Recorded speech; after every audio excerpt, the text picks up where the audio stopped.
Trabalho de Biologia Teórica, orientadora Milena Araújo, Salvador, Bahia, 2024. O grupo, composto por Gisele Cerqueira, Jennifer Araújo, Micaela Santos e Thalita Deutsexi, iremos abordar sobre a endocitose. A endocitose é o processo pelo qual a célula viva ativamente absorve material através de membrana celular. As células englobam partículas externas como nutrientes, resíduos ou outros elementos, incorporando-os ao seu interior. Isso ocorre através da invaginação de membrana plasmática que forma vesículas ao redor de partículas. A endocitose está composta por 3 processos. A fagocitose, que seria as células que emitem o prolongamento da sua membrana, trazendo para o interior para ser ingerido. Na pneucitose, é o momento em que a célula é invaginada e o conteúdo líquido é internalizado dentro dessa vesícula que brota, e a célula se aproveita do conteúdo líquido que vier. Na endocitose mediada por receptor, a própria membrana plasmática tem seu receptor para determinadas substâncias. A substância liga a célula invagina e faz a utilização do composto do seu próprio metabolismo. Fagocitose. Bom, o que seria isso? Temos aqui um resumo do que seria o processo de fagocitose. Sendo assim, é um processo pelo qual a célula ingere partículas grandes, como os micro-organismos, e após isso, nota-se a formação de pseudópodes, que seriam como braços que irão envolver essas partículas grandes. Logo após, observa-se a formação de uma bolsa, denominada fagossomo. Esse processo é conhecido como o comer da célula e pode ser observado tanto em protozoários como em células animais, atuando no papel de defesa. Nos protozoários, atua para a alimentação desses organismos. Bom, e o que seria de fato a fagocitose? Muitas substâncias podem entrar e sair da célula por processos de fusão e transporte ativo. Mas algumas células, no entanto, são muito grandes e precisam de outros processos para que possa ocorrer o transporte do meio extracelular para o intracelular.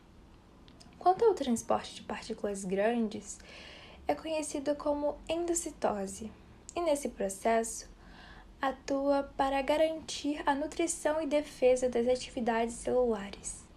Na fagocitose, que vem do grego phagein, que significa comer, e kytos, que significa célula, é um processo em que algumas células, como protozoários e células de defesa, englobam micro-organismos e outras partículas e as digerem em seu interior, como já foi citado anteriormente.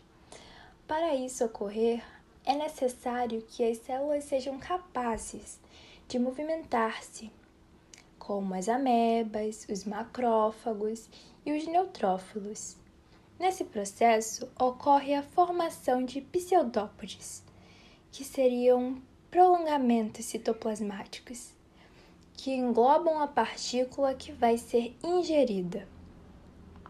Após capturar essa partícula, ocorre a formação de uma bolsa, delimitada pela membrana plasmática da célula, contendo a partícula em seu interior.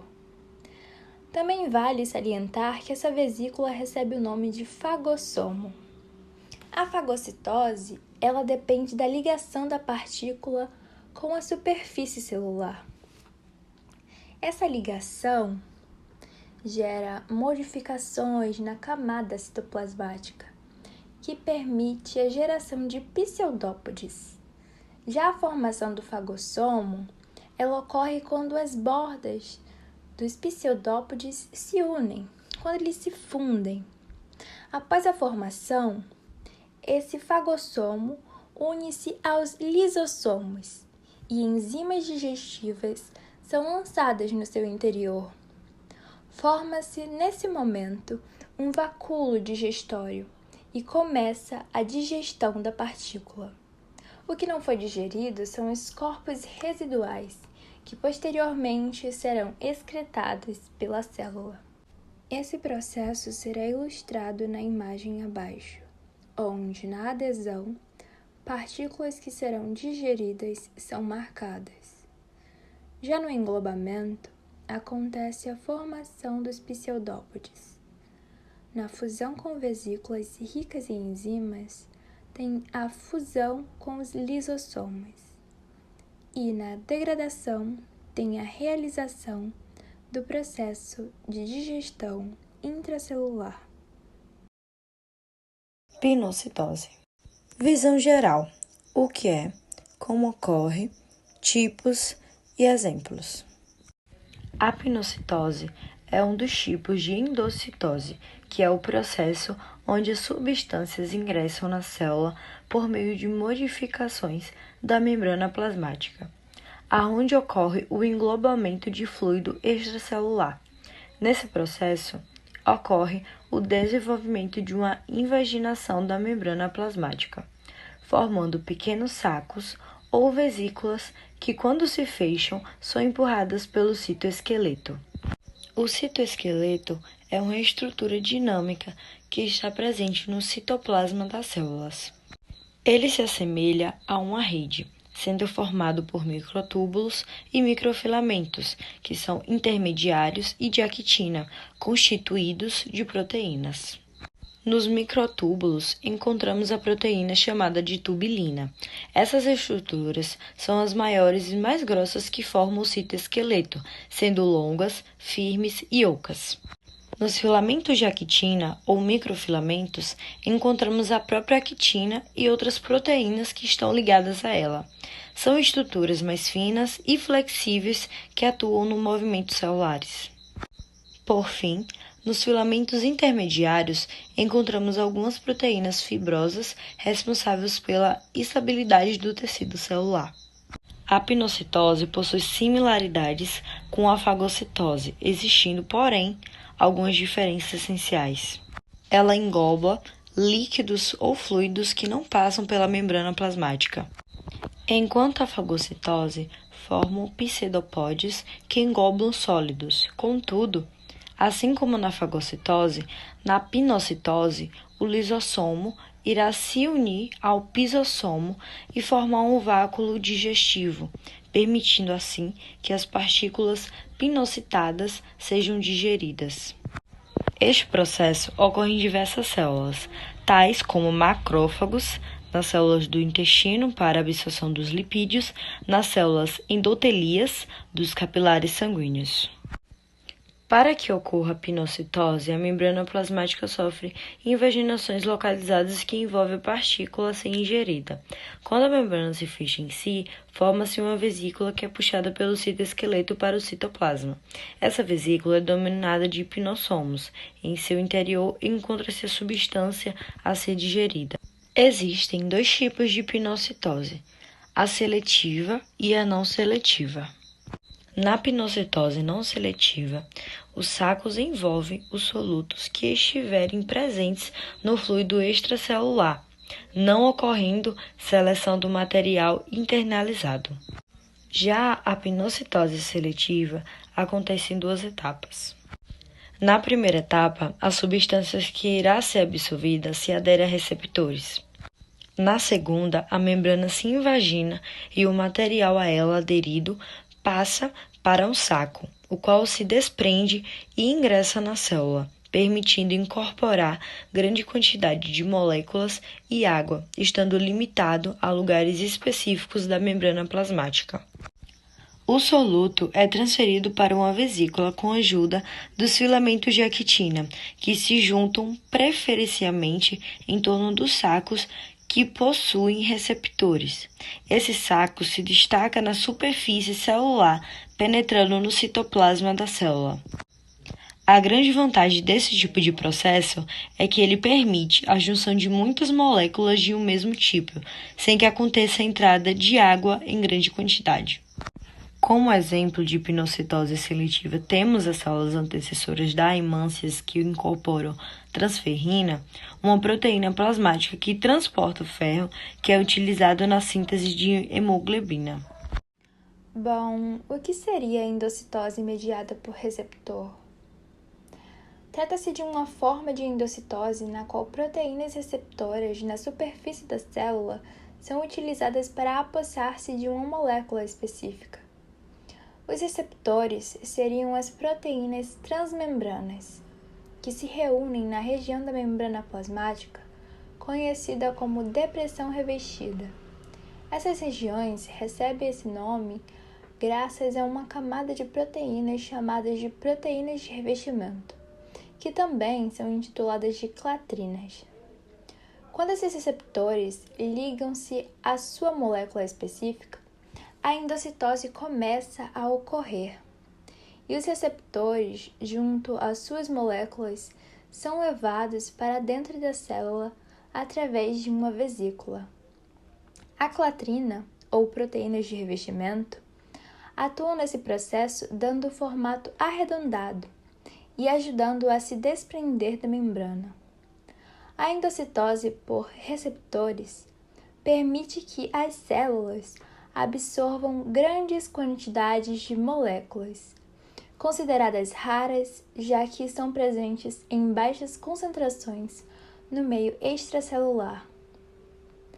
Por mais que a endocitose mediada por receptores tenha por finalidade trazer substâncias úteis para o meio intracelular, outras partículas menos amigáveis, como o vírus da gripe, difteria e a toxina colérica, conseguem entrar da mesma forma. A endocitose mediada por receptores é parecida com a fagocitose, mas, neste caso, a partícula que será endocitada une-se a proteínas receptoras específicas concentradas em determinados locais da membrana plasmática. Nestes locais, formam-se uma pequena depressão na membrana plasmática, que está coberta pela clatrina, que é uma proteína mais fibrosa.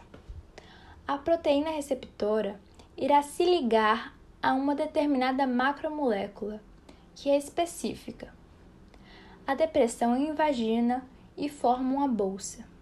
A clatrina permite estabilidade à bolsa, que é transportada para o interior celular. Lá no citoplasma, a vesícula perde a camada de clatrina e pode unir-se com os lisossomos, para começar o processo de digestão das partículas. Por conta da seletividade das proteínas receptoras para determinadas macromoléculas, esse tipo de endocitose tende a ser mais rápida e eficiente para o transporte de substâncias específicas. Bom, temos aqui o exemplo de endocitose de colesterol, que ocorre na maioria das células de mamíferos, onde o colesterol insolúvel em água é sintetizado no fígado e transportado na corrente sanguínea associado a uma proteína, formando uma lipoproteína chamada de LDL. A LDL une-se a uma proteína receptora específica, formando uma bolsa que se fundirá com o lisossomo já no interior da célula. A digestão da LDL possibilitará a utilização do colesterol pela célula. Trabalho de biologia. A importância da endocitose.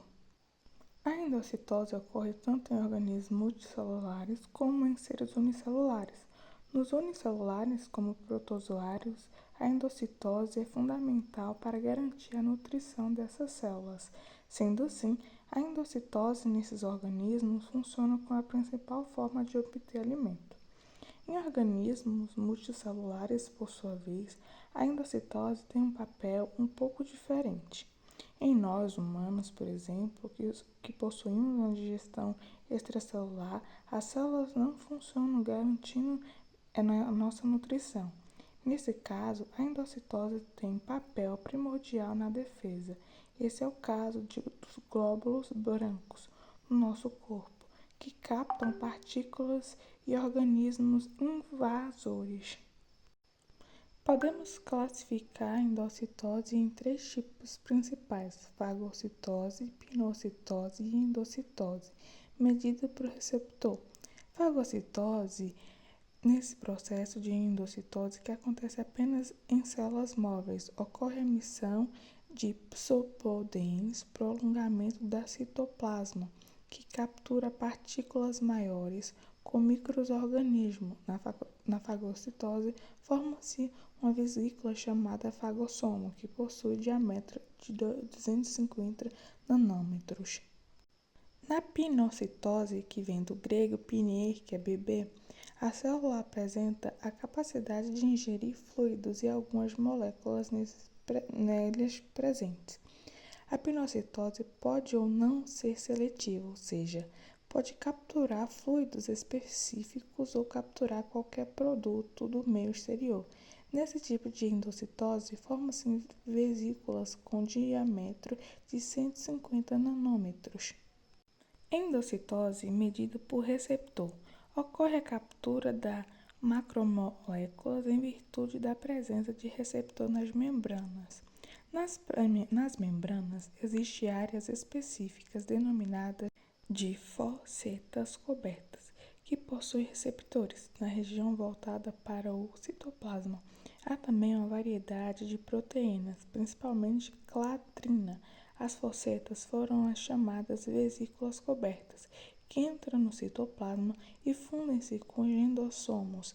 A clatrina solta-se da vesícula e é reutilizada, assim como os receptores. Uma curiosidade é que o processo de endocitose está presente apenas em eucariontes, pois procariontes não possuem citoesqueleto, fundamentalmente para a movimentação das vesículas formadas no processo. Como podemos ver, o processo de endocitose consiste na formação de vesículas pela investigação da membrana plasmática para a observação de moléculas orgânicas e outras substâncias particuladas. A vesícula formada pelas membranas que contém a molécula absorvida desprende-se e leva a molécula para o meio intracelular. É o que a imagem mostra-nos. Percebe-se que o meio mecânico de transporte é um termo geral para os vários tipos de transportes ativos que movimentam partículas para dentro da célula, englobando-as em uma vesícula feita de membrana plasmática. Aqui estão as referências e chegamos ao fim de mais uma prática de biologia celular. Agora será apresentado vídeos ilustrativos mostrando os diversos tipos de endocitose, apresentando a fagocitose, a pinocitose e a endocitose mediada por receptores.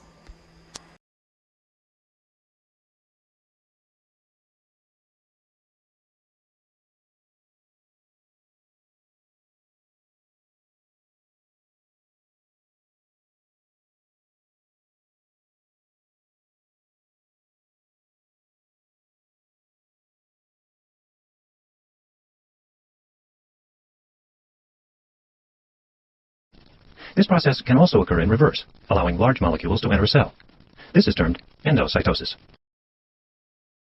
El colesterol circula por el torrente sanguíneo y entra en las células mediante un proceso llamado endocitosis, mediada por receptor. En vez de circular libremente, las moléculas de colesterol son esterificadas y empaquetadas dentro de las lipoproteínas de baja densidad, o LDL. Una lámina formada por proteína y fosfolípidos rodea las moléculas de colesterol. Los receptores de LDL reconocen una parte de la proteína de la superficie de las células. Una molécula adaptadora llamada adaptina se une a la cola del receptor de LDL que sobresale hacia el citosol. La adaptina recluta a las moléculas de clatrina, las cuales empiezan a recubrir la membrana. El ensamblaje de la cubierta de clatrina hace que la membrana se combe y se invagine, formando una vesícula que va hacia el interior de la célula, llevando consigo los receptores de LDL y las LDL unidas a ellos. Una vez dentro de la célula, la vesícula se libera de la cubierta y se fusiona con el endosoma, el primer compartimiento intracelular que recibe todo el material endocitado. El interior del endosoma tiene un pH bajo, lo que provoca que los receptores de LDL liberen su carga. Los receptores de LDL vacíos se reciclan hacia la membrana plasmática en vesículas que salen del endosoma. Cada receptor de LDL hace un viaje de la membrana plasmática hacia el endosoma y de nuevo hacia la membrana cada 10 minutos. Mientras tanto, las LDL tienen que ser desmontadas. El contenido del endosoma es liberado en un lisosoma que contiene enzimas hidrolíticas que pueden digerir las LDL. El colesterol libre se libera junto con aminoácidos y pequeños péptidos generados en la digestión de las proteínas de las LDL. Entonces, el colesterol se libera al citosol, donde será utilizado en la síntesis de nuevas membranas.